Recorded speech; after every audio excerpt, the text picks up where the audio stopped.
Bueno, un saludo muy especial a todas las personas que hacen parte de Zona de Arte Alternativo. Muchas gracias por el apoyo, por estar ahí en las redes, en los canales, pendientes de los proyectos que estamos realizando.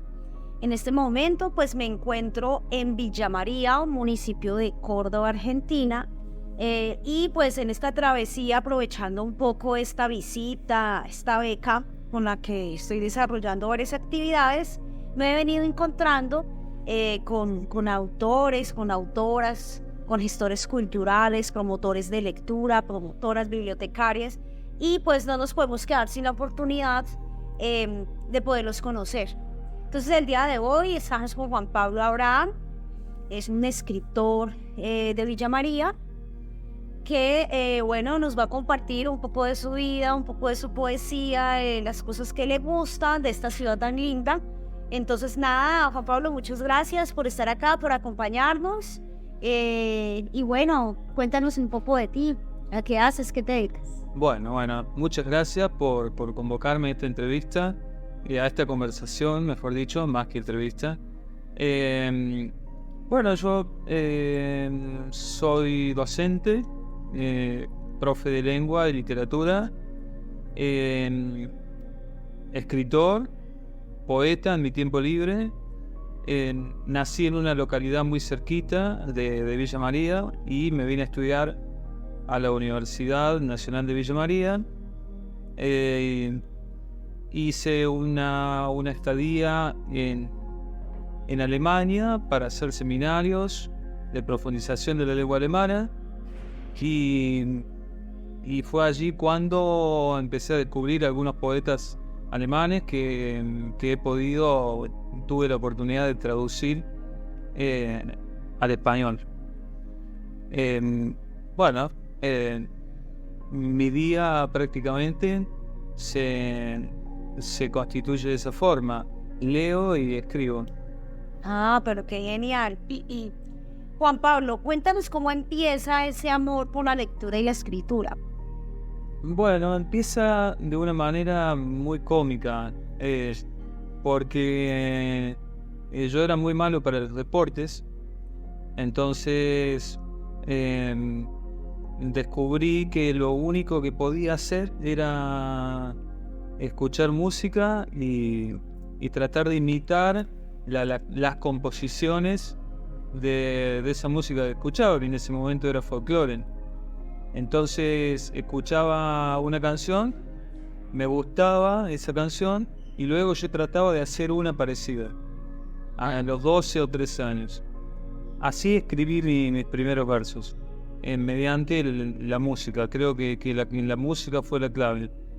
Bueno, después hubo una etapa muy larga de olvido, porque me dediqué a hacer otras cosas, hasta que finalmente retomé con la literatura y ese sentimiento que tenía muy, muy, muy adentro.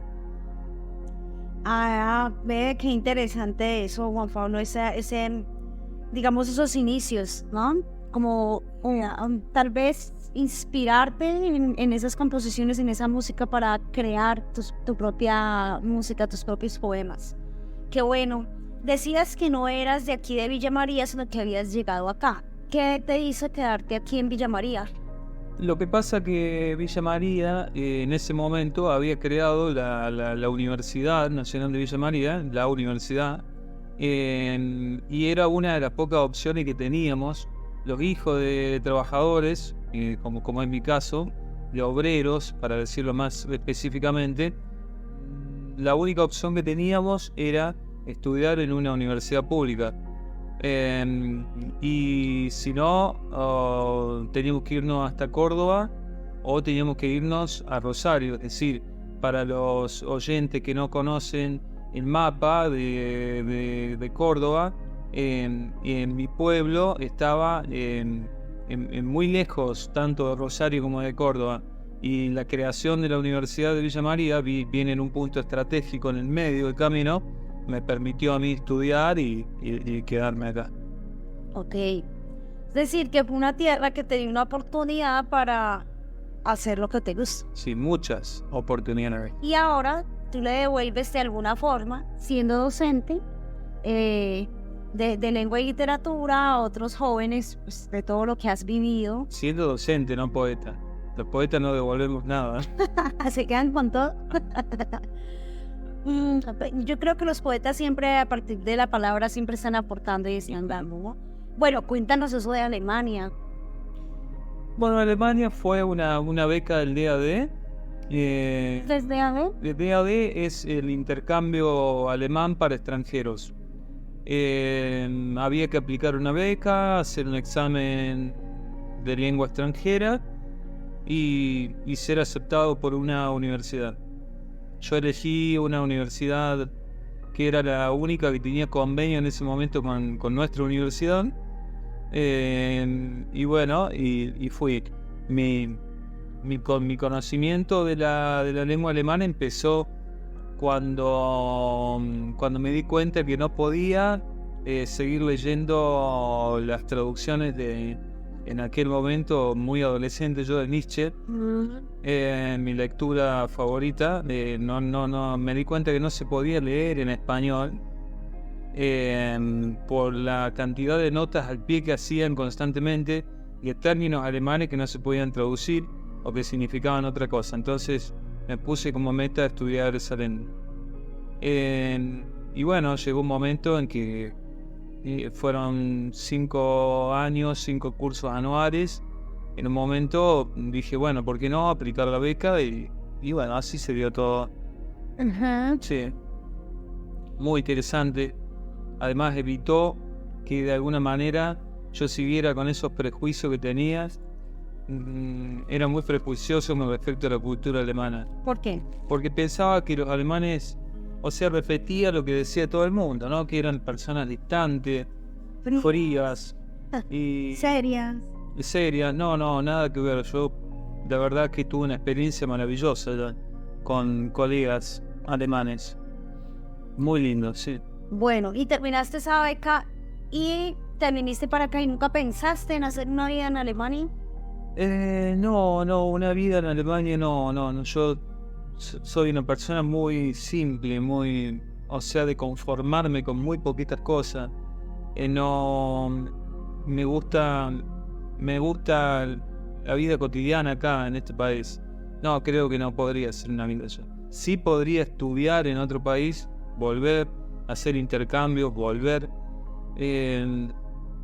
Porque yo lo que necesito para vivir es muy poco, es un pequeño espacio, libros y un lugarcito para escribir y escuchar música y nada más. No necesito mucho más. Ok. Hace un rato dijiste que eras un poeta en tus tiempos libres. ¿Cómo es eso? Bueno, Borges decía que eso es mentira, ¿no? Que uno es poeta a las 24 horas. Tiene razón en realidad. Uno porque se quiere hacer el humilde. Y dice, bueno, yo hago poesía en mi tiempo libre porque también es una forma de decir mi poesía es bastante pobre. Pero en realidad el poeta es poeta a las 24 horas porque yo después de esta conversación que voy a tener con vos me voy a quedar pensando mucho tiempo en si hice bien o hice mal en decirte algunas palabras. O si utilicé bien o utilicé mal algunas palabras. Y eso es propiamente el trabajo del poeta.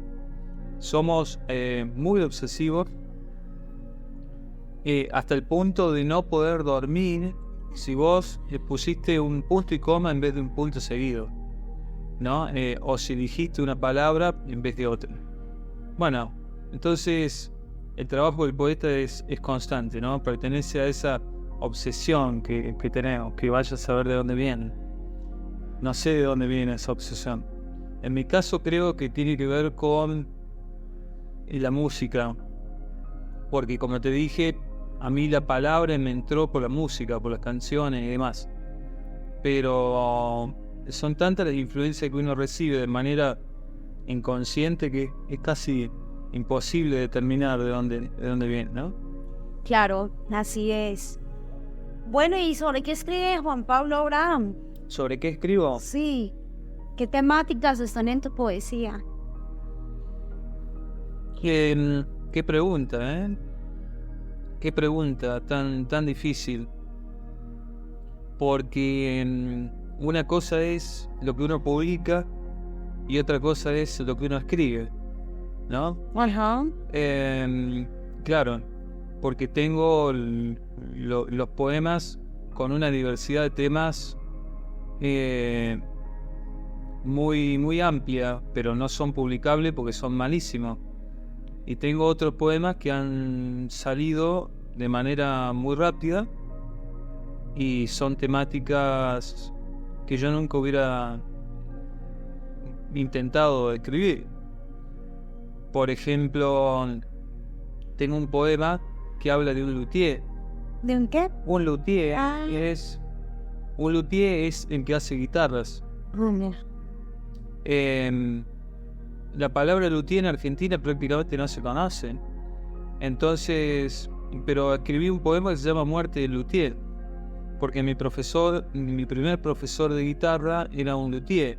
Entonces, y era un tipo muy, muy raro, solo, un tipo que no se hablaba con nadie, ni siquiera con la familia, solamente hacía guitarras y le enseñaba a unos pocos música, ¿no? Los que lo visitaban. Y había hecho miles de guitarras durante más de 30 años y había alimentado todo Córdoba con su guitarra. Y cuando murió, yo estaba acá en Villa María y me llamó mi mamá y me dijo que murió Nardo, se llamaba Leonardo. Cualquier semejanza con los creadores, ¿no? Con Da Vinci. Se llamaba Leonardo y me dijo que en su velorio no había nadie, absolutamente nadie. Y yo me quedé muy mal porque no podía entender esa indiferencia del mundo, ¿no? Y bueno, como 20 años después salió ese poema que es Muerte al luthier. Si querés. Por supuesto, ya antes lo iba a pedir porque me parece una gran historia. Es decir, que casi que lo acompañaste con tus palabras esa noche de despedida. Sí, y traté de escribir un poema que hablara también de su rareza, ¿no?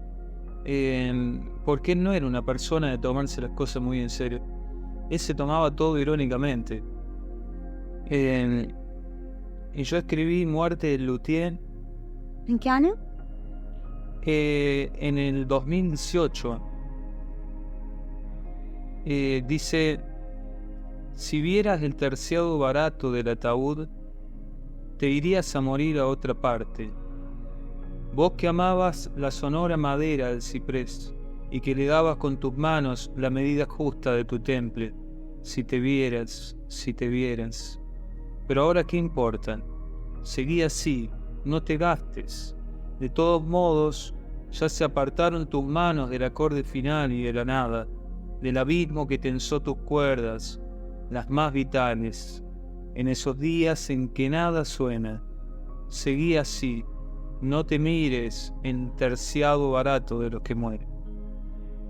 Así. Qué poema tan bello, qué lindo homenaje. Y mira, el tema de la madera, tienes toda la razón. Esa madera que fue música para ella. Lo del terciado barato es porque mi madre me había dicho que lo habían puesto en el cajón más barato. Entonces, esa cosa, ¿no? De un hombre que tenía las manos de madera, prácticamente, terminar en un cajón que puede servir para poner papas o... Me creó una emoción muy, muy difícil de explicar, más que en el poema, ¿no? Con la ironía de la muerte, la burla, lo que puede pasar. Bueno, así. Qué gran poema. Juan Pablo, ¿a qué más escribes? ¿Ese es un ejemplo, por ejemplo? Ese es un ejemplo, sí. Bueno, es muy particular, es muy emotivo. Muy particular. Sí, también puedo escribir sobre cuestiones más abstractas, difíciles, que tenían que ver con dar respuestas a mis interrogantes. Sí, algo más filosófico, digamos, ¿no? Bueno, algunos poetas han dicho que mi primer libro es conceptual, o filosófico. Yo no estoy seguro, la verdad, no estoy muy seguro de eso. Pero, por ejemplo, yo intento de alguna manera hacer concretas las ideas que uno tiene. Por ejemplo, tengo un poema en el primer libro, en La soledad del pan, que se llama Estética, y que dice: a la hora de la siesta, con una rama pelada, cazábamos mariposas. Si alguna caía sin herida, esparcíamos por el aire el polvo amarillento de las manos, y esa era nuestra forma elemental de unirnos con la belleza. Eso es un ejemplo, creo yo, de lo que puede ser pensar la estética de la literatura en algo cotidiano de todos los días.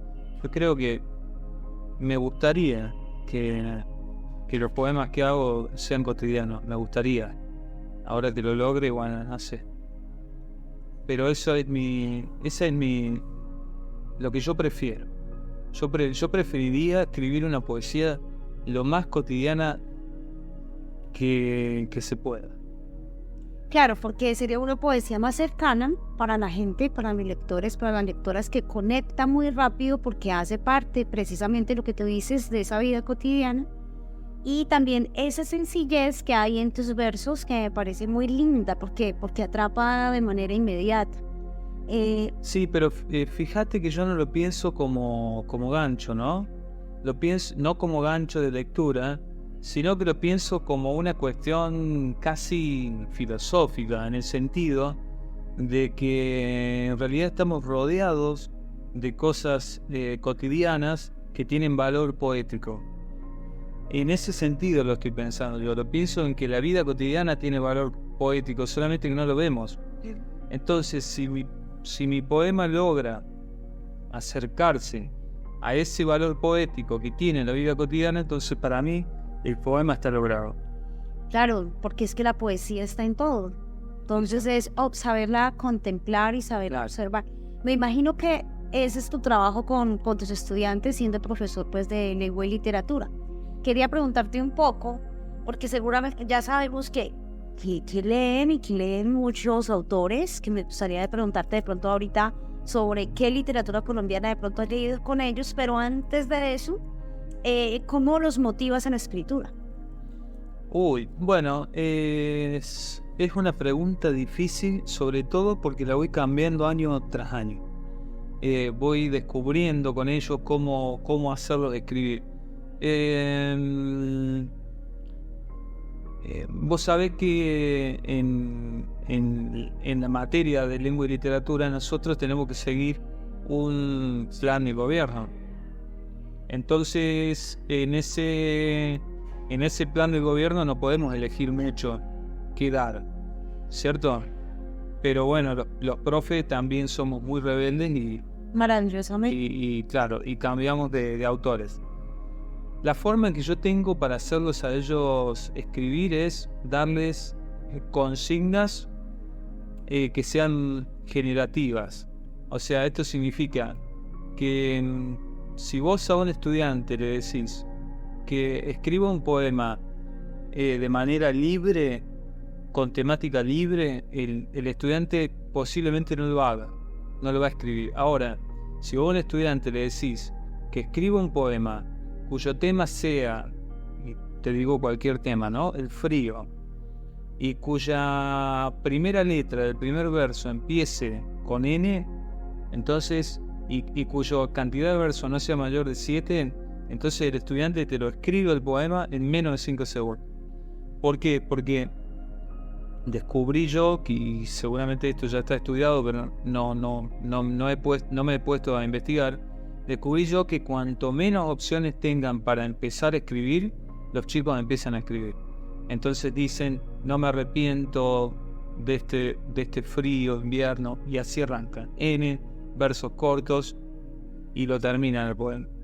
Yo creo que esa fórmula me funciona muy bien a mí.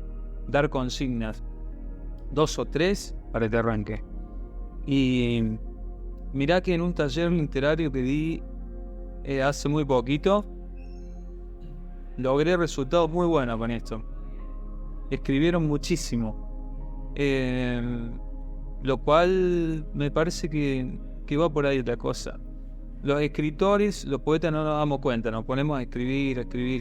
No nos damos cuenta a veces que el problema de la hoja en blanco es no decidirse por una letra. Es decir, empiezo acá. Total, después se puede tachar. No estamos haciendo pintura, ¿no? Que es algo costoso y no lo puedes.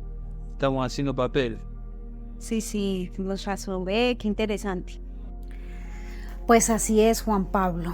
Dirigir talleres de escritura, además de pues gozársela uno y de tener ahora, ¿cierto?, más herramientas, digamos, al alcance de mejores estrategias, es un reto para uno también como escritor, como lector, como editor.